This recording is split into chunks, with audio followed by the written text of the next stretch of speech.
De acordo com o historiador Cássio Dio, o imperador Trajano escala novos patamares da glória derrotando os perigosos dacianos, recolhendo uma fortuna em ouro bárbaro e levando as fronteiras imperiais ao seu limite. É o ápice do império.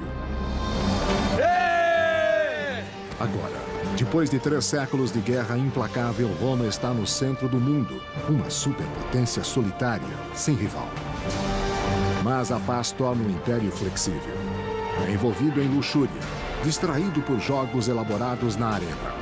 Os romanos estão lentos para reconhecer a ameaça de uma nova horda de bárbaros determinada a destruir completamente o império.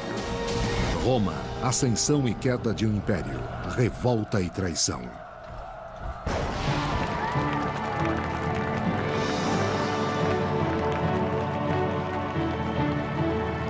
Nos 200 anos seguintes à morte de Júlio César, o império floresce. A paz e a prosperidade conduzem os anos de ouro e prata de Roma. Mas pode ser uma coisa boa demais. A paz tinha, é claro, seguido Roma para concentrar suas energias econômicas afastadas dos assuntos militares. E isto pode ter produzido um tipo de ar generalizado de prosperidade e florescimento das artes. Pode também, contudo, ter tido vários efeitos colaterais perniciosos. As pessoas, conforme se acostumavam a não lutar, encontravam-se subsequentemente relutantes a lutar. Elas podem estar menos preparadas do que estariam em outro momento. Mas os bárbaros ao longo da fronteira, sempre insatisfeitos, continuam a investigar e atacar de surpresa, buscando pontos fracos nas imensas fronteiras do império. Por volta de 160 d.C., a fronteira se estende por 3 continentes e 400 mil soldados protegem as 50 milhões de pessoas que têm sorte o suficiente para viver ali dentro. De volta a Roma, os jovens herdeiros do trono imperial vivem uma vida confortável no palácio de seu pai. Seus nomes são Marco Aurélio e Lúcio Vero. Tirados de famílias aristocráticas diferentes enquanto ainda eram crianças, os dois foram adotados pelo imperador Antonino Pio, que não tinha seus próprios filhos. Os príncipes não poderiam ser mais diferentes, de acordo com o historiador do século III, Cássio Dio. Marco muitas vezes estava com a saúde fraca e dedicava a maior parte de seu tempo às cartas. Vero, por outro lado, era um homem vigoroso e bem mais jovem. Com o espírito livre, as façanhas tumultuadas de Lúcio Vero frequentemente chocavam Roma. Em contraste, o intelectual Marco Aurélio toma sua posição seriamente. Marco Aurélio havia sido preparado para governar mais do que qualquer um na história do Império. Entre seus 2 filhos, o imperador Antonino tem um claro favorito: o culto Marco. Para ele, Antonino dá seu bem mais precioso, sua filha Faustina, fazendo de Marco o herdeiro principal.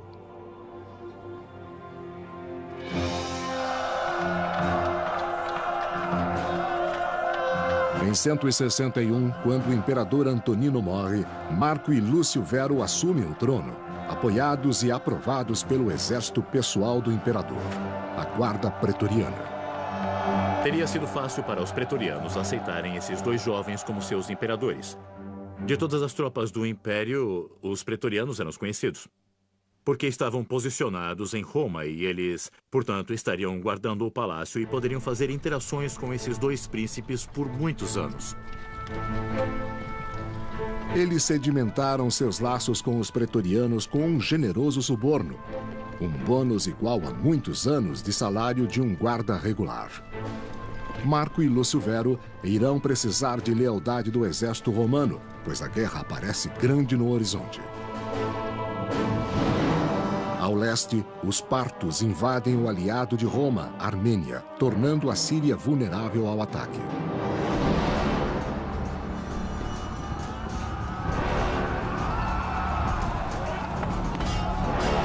O historiador clássico Cássio Dio escreveu que o general Parto cercou os romanos por todos os lados, atacando-os e destruindo toda a sua força, líderes e tudo mais. A luta é selvagem e as forças de Roma não podem suportar o ataque dos partos.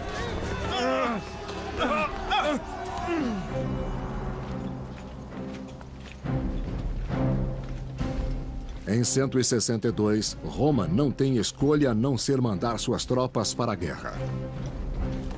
Pela primeira vez em 2 gerações, o imperador assume o comando, Lúcio Vero.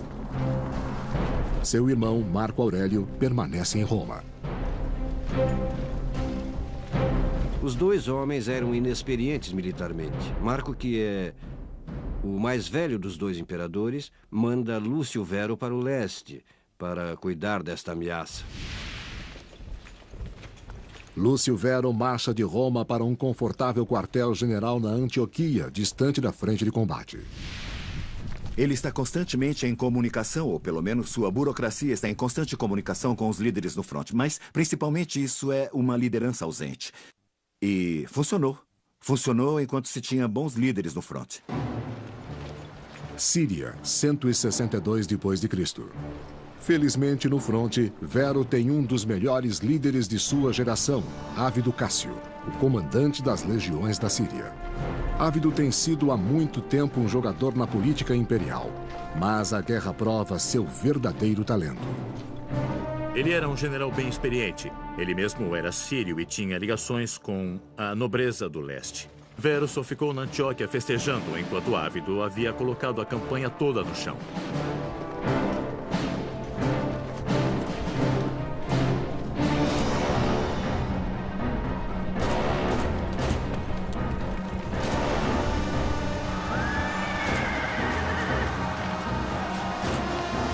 Ávido dirige uma série de vitórias que colocam os romanos no centro da região dos Partos, cara a cara com seu inimigo. A verdadeira matança que os soldados romanos fizeram aconteceu distante. Aquilo assustou a todos. Para continuar lutando à distância, quando seu inimigo está lá com uma espada ou um machado, e você não pode dizer o que está acontecendo atrás de você ou ao seu lado porque está usando o capacete, você mal pode ouvir e só pode olhar para frente.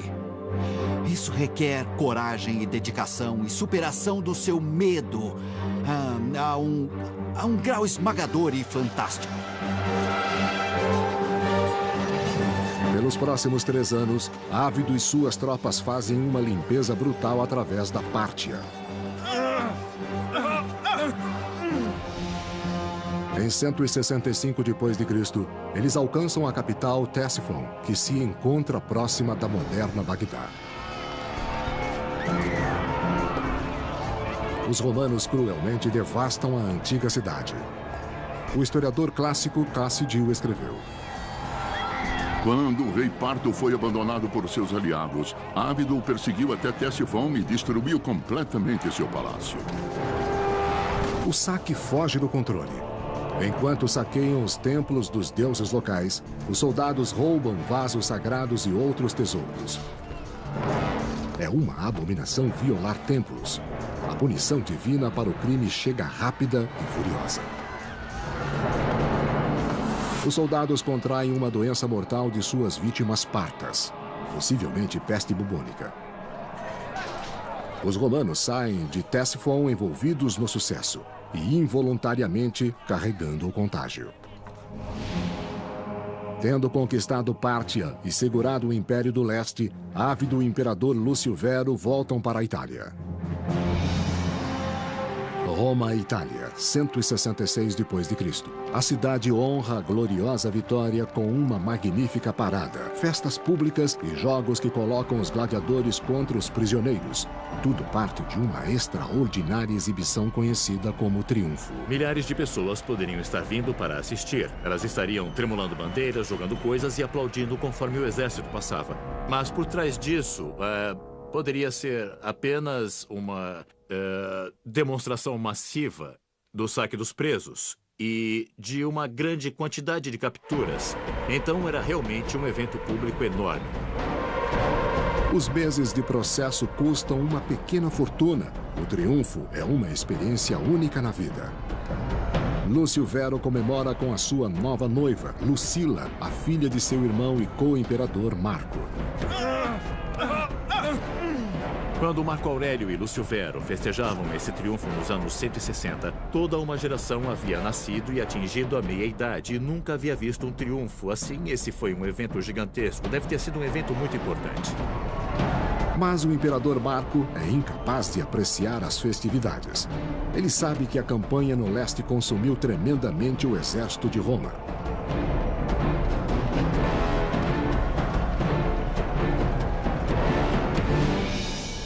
E no mesmo momento que Roma festeja, os bárbaros selvagens preparam-se para atacar as reduzidas defesas na fronteira do norte do Império.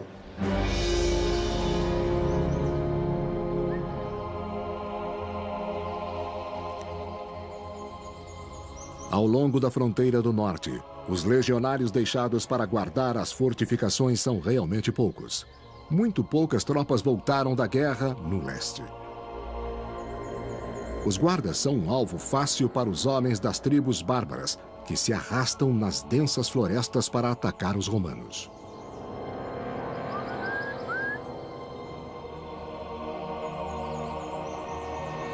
As habilidades de luta dos germânicos no século II cresceram astronomicamente comparadas ao encontro inicial entre germânicos e romanos que aconteceu no século II a.C. E essas eram tribos que poderiam pôr em campo inimigos muito grandes para começar. Já por volta do século II, eles eram realmente formidáveis.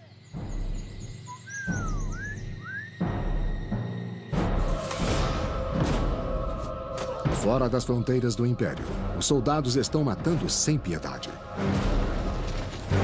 As florestas escuras da Germânia se tornam suas tumbas.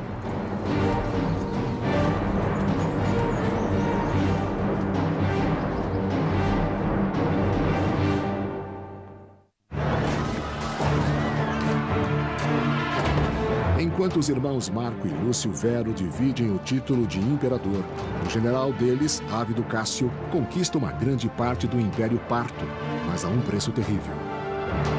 Os soldados carregam de volta uma grande pestilência para Roma. Roma e Itália, 166 d.C. A guerra parta do irmão adotivo de Marco, Lúcio Vero, parece ser a responsável por trazer de volta algum tipo de praga para a bacia do Mediterrâneo que conduz simplesmente a uma devastação incalculável da população do Império. Uma porcentagem muito grande do mundo romano morreu no reino de Marco Aurélio. Estima-se que varie de 10% a 25%. E isso teria sido muito pior em centros com a população maior, porque as pessoas eram empilhadas umas por cima das outras.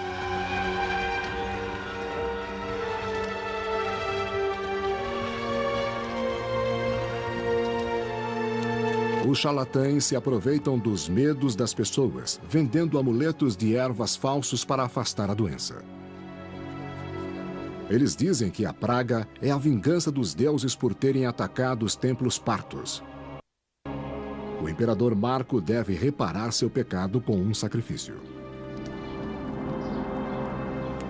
A única resposta racional para um imperador romano diante de um desastre natural gigante como uma praga era tentar restabelecer a paz com os deuses, aumentando os sacrifícios, aumentando as manifestações públicas de devoção aos deuses.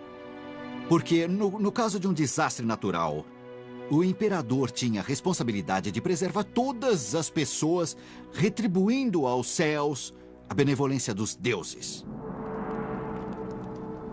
Apesar dos 7 dias de sacrifício, os deuses ainda estão famintos.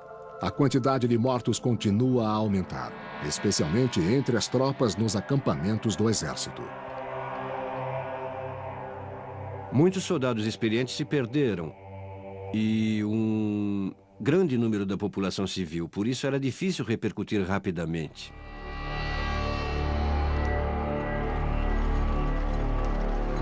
Ferido e doente, o Império está fraco. É o ataque do inimigo para matar. Em 167, 6.000 bárbaros germânicos cruzam o rio Danúbio e irrompem na província romana de Panônia. As províncias desprotegidas são devastadas à vontade. pilhando vilas e levando centenas de reféns. Alguns bárbaros até mesmo exigiram a terra. Nós não sabemos se eles só estavam atacando ou se queriam migrar. Muitas tribos viam as vantagens da civilização romana e queriam ter uma parte dessa ação. Então os ataques se tornaram frequentes. E é difícil para Marco mobilizar as tropas para mantê-los afastados. Por muitos dias agonizantes, os bárbaros atacaram a indefesa Panônia. As legiões romanas estão distantes demais, espalhadas pela vasta fronteira. Quando os legionários finalmente chegaram, a crueldade dos germânicos quase os esmagou. Eu suspeito que muitos deles haviam feito uma imitação do estilo, ou mesmo tomado o equipamento romano. E então acho que o exército germânico da época de Marco Aurélio teria apresentado uma aparência falsa formidável. Conforme a primeira onda hesitou, mais tropas romanas chegaram de outros pontos da fronteira. Sua tempestiva cavalaria atacou juntamente com as forças da nova infantaria os bárbaros para se retirar.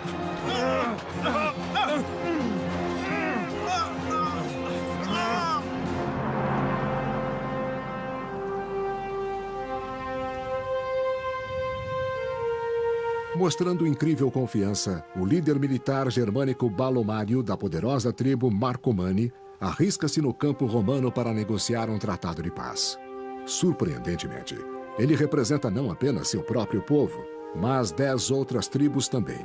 Este fronte unificado dá presságios de um novo tipo de perigo para o Império. O tratado germânico que Marco Aurélio enfrentou era diferente daquele que tinha sido enfrentado pelos imperadores anteriores. Eles estavam mais organizados, suas sociedades mudaram, talvez pela influência e exposição aos romanos, havia uma grande ironia. Itália, 167 d.C. Alarmado pela crescente ameaça dos bárbaros, o imperador Marco dirige-se à Panônia. Sem experiência em batalha, o imperador Marco deve confiar em seu oficial-chefe militar Pompeianus para ajudar a ganhar a sua glória. Os ataques germânicos tinham sido através do Danúbio, roubando gado, roubando escravos, roubando mercadorias por séculos. Por que Roma, na verdade, decide que vai liderar uma expedição punitiva contra esses germânicos? Na minha opinião, Marco Aurélio está simplesmente criando caso para mais atividade militar, para dar a si mesmo mais legitimidade em Roma. Embora o irmão de Marco, o imperador Lúcio Vero, também se junte à campanha, ele está bêbado e doente. Antes que possa até mesmo chegar à fronteira, Lúcio Vero sucumbe à praga, forçando que toda a expedição retorne.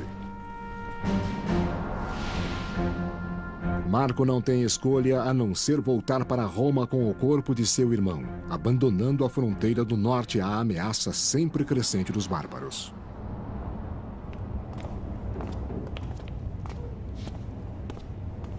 Ele retorna para a corte enfrentando sua própria crise. As muitas guerras do Império esgotaram o tesouro real. Não restou nada para financiar uma nova expedição contra os germânicos. Muitos oficiais eram ricos o bastante para que, se faltasse um pagamento, não faria muita diferença. Mas um soldado que estava basicamente vivendo com o essencial e completando essa existência, reunindo prêmios da conquista, essas coisas começaram a importar. Não podendo pagar seus soldados, Marco recorre a medidas extremas, de acordo com a história augusta. Marco realizou uma venda pública de sua própria mobília imperial.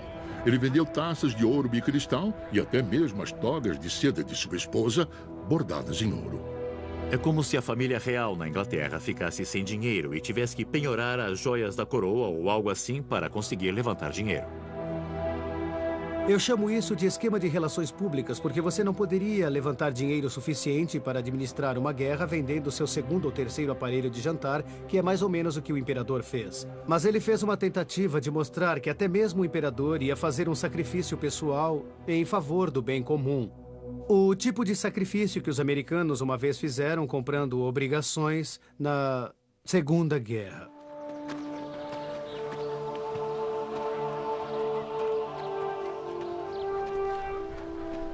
Os recrutadores de Marco esperavam que o dinheiro ajudasse a atrair novos soldados para a guerra germânica, mas só conseguiu poucos seguidores. O Império Romano estava sofrendo uma enorme perda de potencial humano e econômico. E isso pode também ter deixado o povo relutante em se alistar e deixar suas famílias. Estava terrivelmente relutantes a enviar jovens saudáveis para a guerra. Novos ataques de pragas também colocavam os recursos do Império no limite. Escandalosamente, Pompeianus, o conselheiro-chefe militar do imperador Marco, começa a trabalhar com a escória da sociedade, como reporta a História Augusta. Eles armaram gladiadores e transformaram os bandidos da Dalmácia em soldados. Eles até treinaram escravos para o serviço militar. Pompeianus está consternado pela qualidade dos recrutas. Mas antes que ele possa preparar este exército de ralé, o desastre ataca a fronteira do Império. Em 169, multidões de grupos de guerreiros germânicos atacam as províncias de Roma no Danúbio. Marco e Pompeianus devem conduzir suas novas legiões para o norte, para a Germânia, prontos ou não.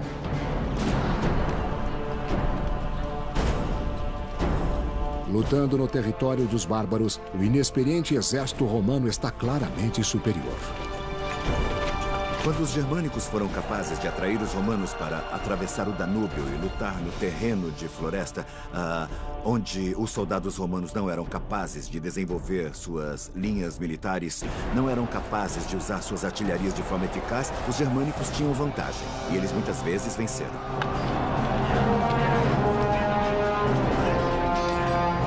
Na primavera de 170, as maiores tribos germânicas, Marcomanni e Quadi, colocaram-se em posição de luta contra os romanos e os derrotaram.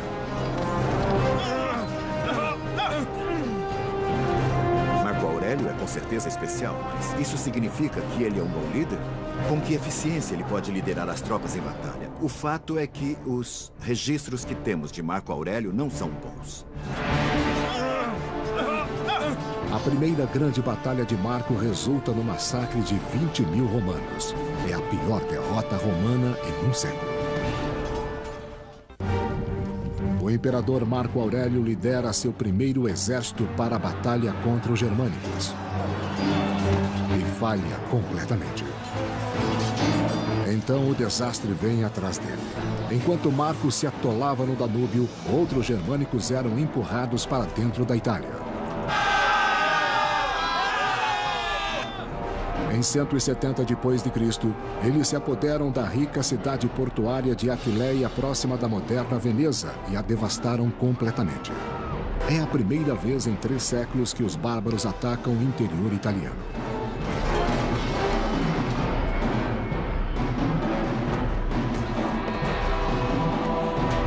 Eles eram violentos, eram cruéis, eram bárbaros e provavelmente traziam à mente dos romanos imagens dos gauleses entrando em Roma no IV século AC, as ameaças dos címbrios e dos teutões no final do século II AC.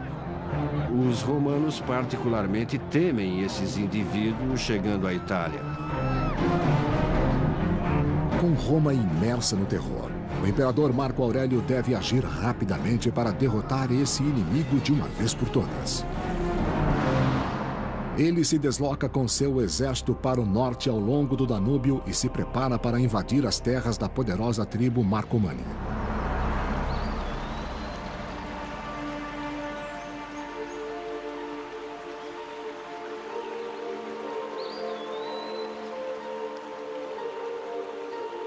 As verdes florestas frias do norte são desconhecidas do imperador romano.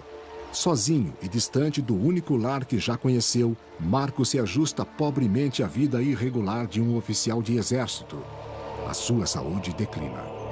Sabemos que o velho e famoso Dr. Galen era o médico pessoal de Marco naquela época. E sabemos que Galen preparou um remédio para ele tomar todos os dias para tratar a doença atual e afastar as futuras doenças. Em particular, a peste continua a devastar suas tropas.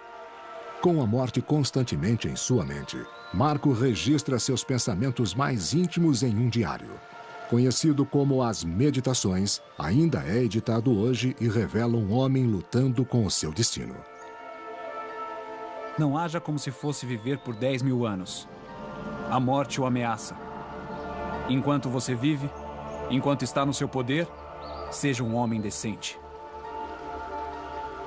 A filosofia dá a ele uma forma de lidar com as crises, de lidar com as coisas desagradáveis que ele tem que enfrentar diariamente ao longo do Danúbio. A solidão das profundezas das florestas germânicas é um grito distante do caos e matança que Marco irá encontrar no campo de batalha. Ele lança uma série de ataques militares nas terras da maioria das tribos perigosas, os Sarmatianos, os Quadi e os Marcomanni.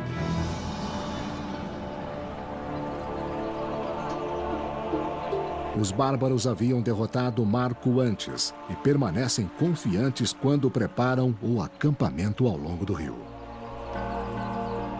Mas Marco está aprendendo com seu inimigo.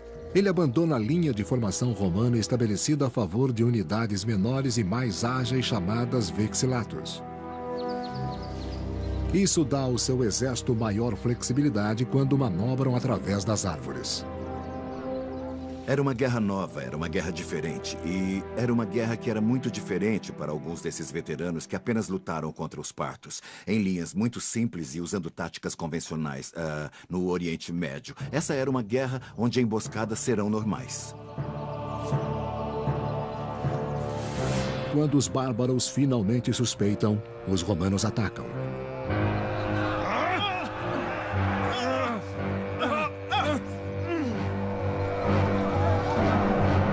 No calor da batalha, um soldado romano estava numa corda bamba muito perigosa. Ele tinha que equilibrar esta incrível torrente de adrenalina que o levaria ao ataque.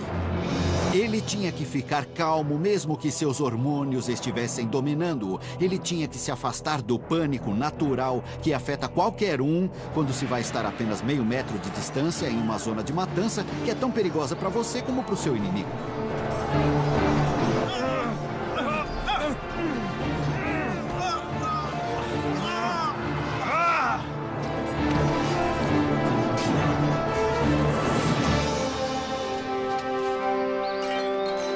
Pelo menos, o imperador aflito e em experiência pode exigir uma vitória em solo germânico. Os romanos fundamentaram seus triunfos construindo uma linha de tropas no território Marcomanni e Quadi. A anexação da Germânia começa a sério. Germânia, 172 d.C. Mas os germanos respondem agressivamente contra as fortificações. Como vespas cujos ninhos foram violados, os bárbaros invadem os quartéis generais imperiais em ataques coordenados. Os germânicos que saíram da floresta contra Marco Aurélio não eram selvagens uivantes vestidos com peles de urso, com escudos de madeira e grandes machados, como vemos em Hollywood. Estavam lidando com os romanos há 2 séculos, já tinham aprendido as técnicas deles, tinham observado os equipamentos deles. Então, já sabiam como os romanos lutavam.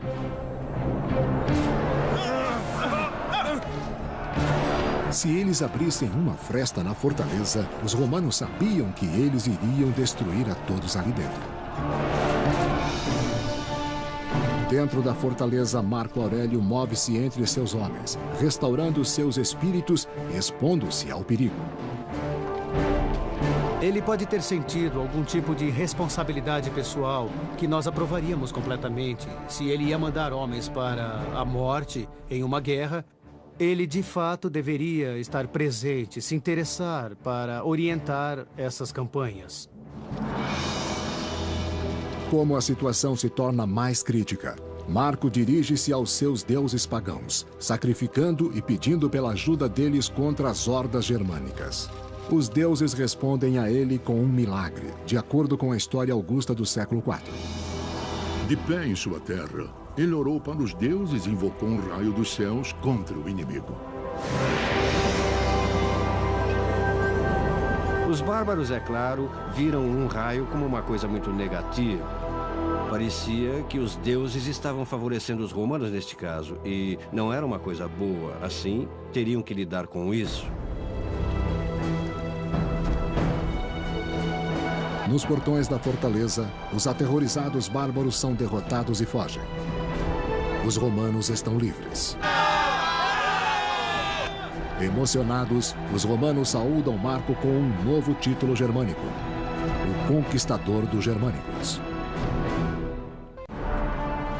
Através da perseverança, disciplina e, segundo alguns, milagres, o imperador Marco Aurélio toma o controle em sua agressiva conquista da Germânia.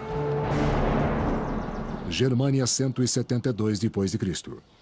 Até mesmo as pacíficas comunidades agrícolas germânicas não estão seguras da ira de Marco. Os romanos provam a sua supremacia com a ponta de suas espadas.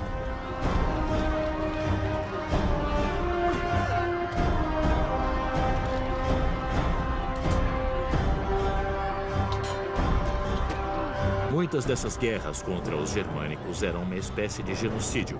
Os romanos atacando as vilas, destruindo todos, pegando mulheres e crianças, colocando em escravidão. Podia-se ver soldados trazendo cabeças dos inimigos derrotados para pegar recompensas. Os romanos registraram o conflito em um grande monumento, que comemora as campanhas germânicas de Marco. Ela é conhecida como a Coluna Aureliana. A coluna de Marco Aurélio está dizendo: este é um negócio agressivo, desagradável, que seu imperador está fazendo para a sua segurança. E este é o preço disso, e não era nada agradável. Nas terras tribais germânicas, Marco estabelece duas novas províncias romanas, Marcomania e Sarmátia. Mas quando eles parecem estar se estabilizando, notícias perturbadoras chegam de um local inesperado: o Egito.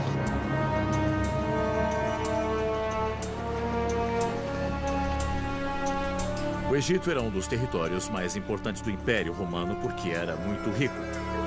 Então, havia algum tipo de temor de que, se alguém controlasse o Egito, pudesse ameaçar todo o Império. Esses temores provaram estar bem fundados quando os rebeldes egípcios lideraram uma revolta sangrenta contra os líderes romanos. O terror no deserto só aumenta.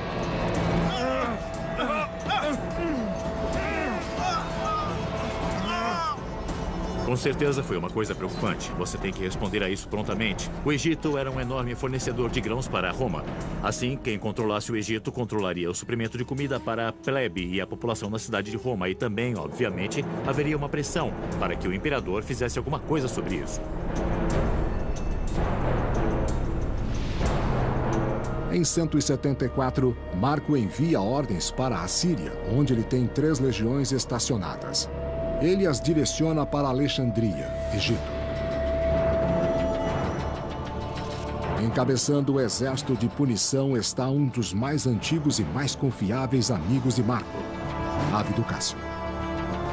Marco Aurélio designou um famoso e bem-sucedido general sob seu comando, Ávido Cássio, para fazer um comando extensivo na metade oriental do Império.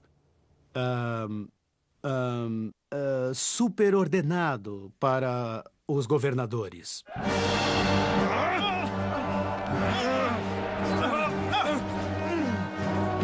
O herói da campanha parta não desaponta. Ávido afronta a rebelião rapidamente, protegendo o território egípcio e sua riqueza para o Império.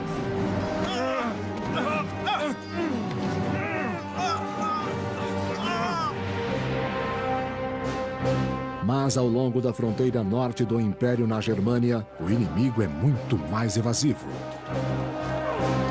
A campanha germânica parece seguir sem fim. Quero dizer, ele está fazendo progresso, mas quando você faz recuar uma tribo, uma outra pode aparecer a 80 quilômetros rio acima, e você tem que lidar com isso. Por 7 anos, Marco combateu os bárbaros nas densas florestas do norte para o infeliz declínio de sua própria saúde.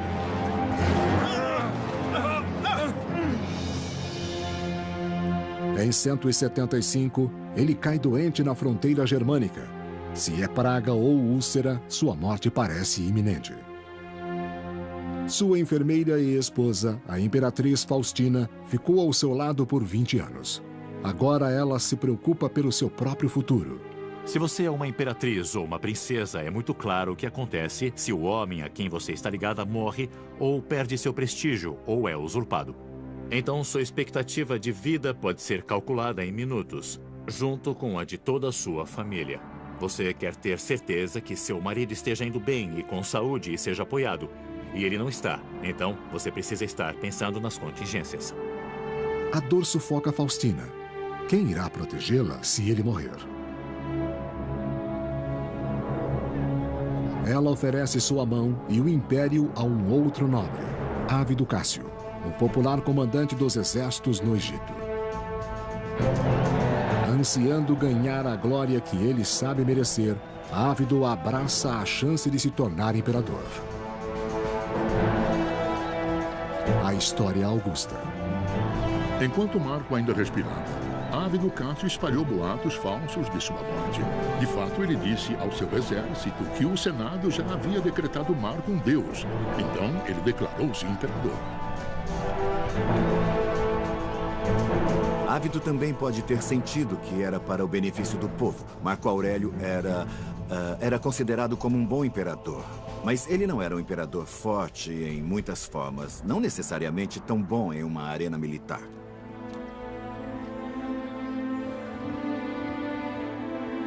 Ainda com Ávido reivindicando o trono, Marco se recupera de sua doença, colocando os dois homens em uma posição impossível.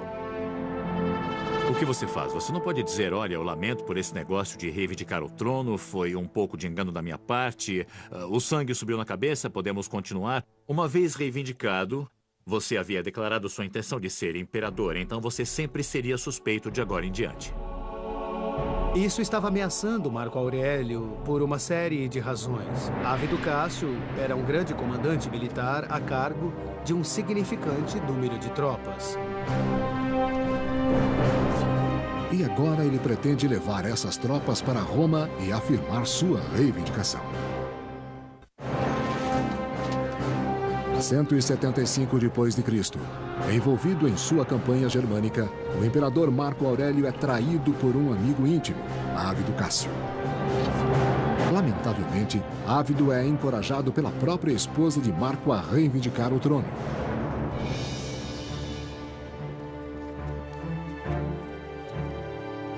Marco deve destruir a revolta de Ávido Cássio e lidar com a traição de sua esposa.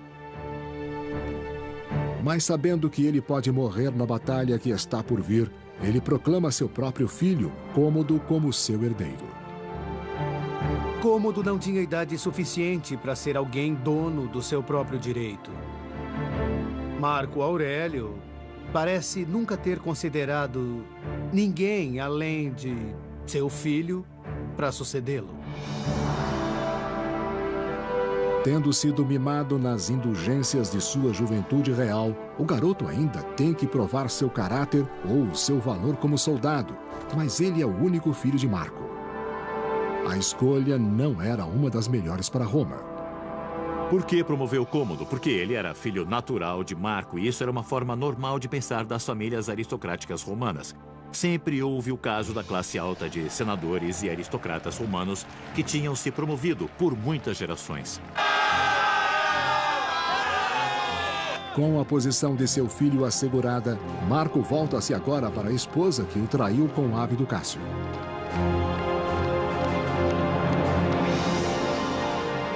Espantosamente, ele a perdoa.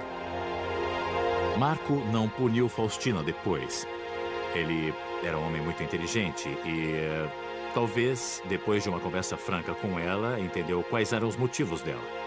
Ele não iria de forma alguma excluí-la ou se divorciar dela ou de alguma forma desonrá-la. Conforme suas tropas se preparavam para marchar contra os exércitos de Ávido Cássio, um mensageiro, enviado pelos soldados de Ávido, se aproxima. Eles tinham expulsado o usurpador para evitar a vingança do verdadeiro imperador. Eles sabem o preço da traição. O curso usual de ação seria uma série de denúncias, interrogações, torturas, exílios, execuções, suicídios forçados. O mensageiro traz um presente. a cabeça de Ávido Cássio, um dia seu grande amigo.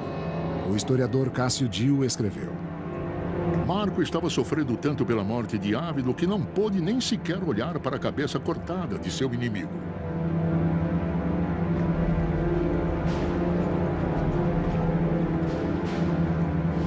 A rebelião está encerrada e Marco pode voltar novamente ao grande projeto de sua vida: conquistar os bárbaros germânicos de uma vez por todas.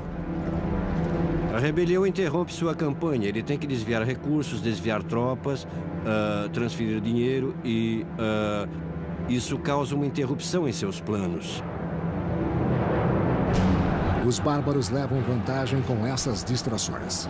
Em 178, Marco envia tropas para enfrentar um violento bando de rebeldes no rio Danúbio. A selvageria só havia aumentado.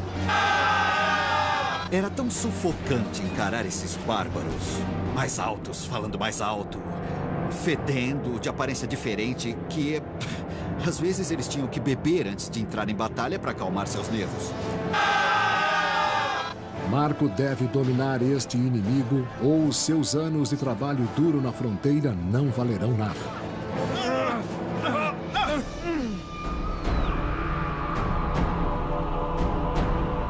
A idade isola Marco dos líderes rebeldes e eles foram brutalmente assassinados. Ele acredita que apenas mais uma estação da campanha fará com que o conflito tenha um fim. As guerras germânicas de Marco Aurélio poderiam ter sido extraordinariamente longas e demoradas. Mas não estava claro, era óbvio para Marco, ou para qualquer um, que elas seriam assim desde o começo. Agora, com quase 60 anos, Marco espera que seu filho e herdeiro, Cômodo, continue sua batalha contra os germânicos, uma luta que levou os melhores anos de sua vida. Marco Aurélio havia treinado Cômodo, levando-o com ele em suas campanhas. Mas ele era jovem demais. Eu não acho que Marco Aurélio percebeu que tipo de imperador Cômodo teria se tornado. Mas em seu papel como co-imperador, o garoto se tornou preguiçoso, sem nenhum interesse em vitórias difíceis de ganhar, diferente do modo de ser de Marco. Panônia, 180 d.C. Ele ainda estava do lado de seu pai quando o imperador Marco Aurélio finalmente sucumbe, provavelmente à mesma praga destruidora que afirmaram ter matado seu irmão.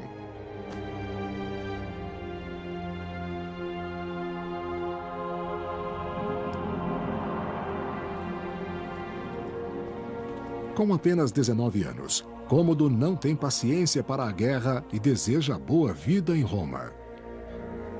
Ele não tem a liderança ou a visão que seu pai tinha, e ele muitas vezes traz de volta as campanhas ao longo do Danúbio. A longo prazo, esta é uma coisa muito negativa para Roma. Com fracos tratados e reduzidas guarnições, o novo imperador, Cômodo, abandona a Germânia desperdiçando 13 anos de luta e derramamento de sangue para retornar ao conforto de Roma. Ele não tem a liderança. Sem a vigilância do imperador Marco Aurélio, o grande império romano luta uma batalha perdida contra a multidão bárbara. E quando você tem uma tempestade perfeita de má liderança, má sorte e ameaças estrangeiras, você está realmente com grandes problemas. O que eles iriam descobrir de alguma maneira no reinado de Marco Aurélio é que eles não podiam resistir aos desafios mais do que, digamos, um certo número de pontos ao longo da fronteira por um certo tempo. A maré está mudando para Roma. Nunca existirá um imperador como Marco Aurélio novamente. De acordo com o historiador Cássio Dio, é o início do fim. Nossa história agora desce de um reinado de ouro e prata para um de ferro e ferrugem.